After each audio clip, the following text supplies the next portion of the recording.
We spent approximately, I think it was under $30,000 to do repairs to the pool itself in order to keep it open for another 2 years. This was year 3.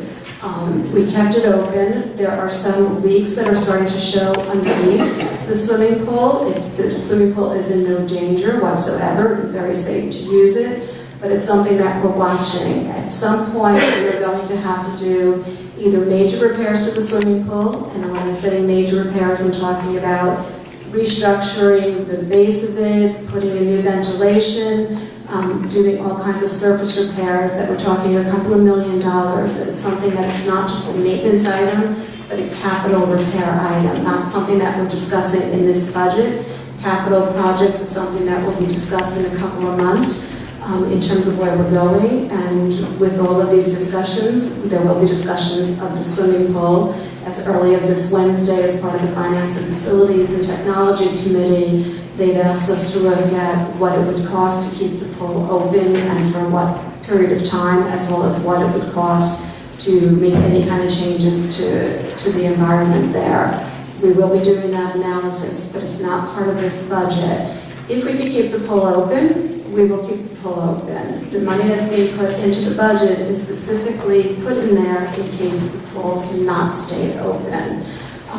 The engineers watch it regularly. As long as the pool is there and operating with even these minor leaks, that again is not a safety issue. It's just a matter that there's water dripping onto the foundation underneath it, and so the repairs that eventually will need to be redone will be that much more, because anything sitting in water tends to erode it over time. Not a danger immediately, but something that we're watching. And as I said, we put money into the budget in the event it comes to the point where we cannot keep it open for next year. But that is not a done deal at this point. That discussion really is not a part of this budget. The only thing that is included in this budget as it relates to the pool is accommodating the ability for us to be able to transport students and secure other space in the event that the pool were to be closed in accordance with the 2009 decision that the board at that time made after a great deal of community discussion. However, 2013. I'm sorry, it's 2013. However, I think it was very evident from the last time we met and from the comments from the board that that what will happen next is that the FFT committee will review the status of the pool and whether or not there's any way to keep the pool open for at least another year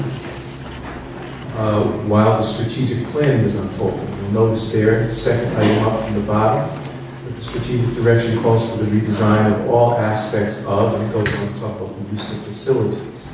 So therein lies the possibility for talking about that issue further in terms of that space.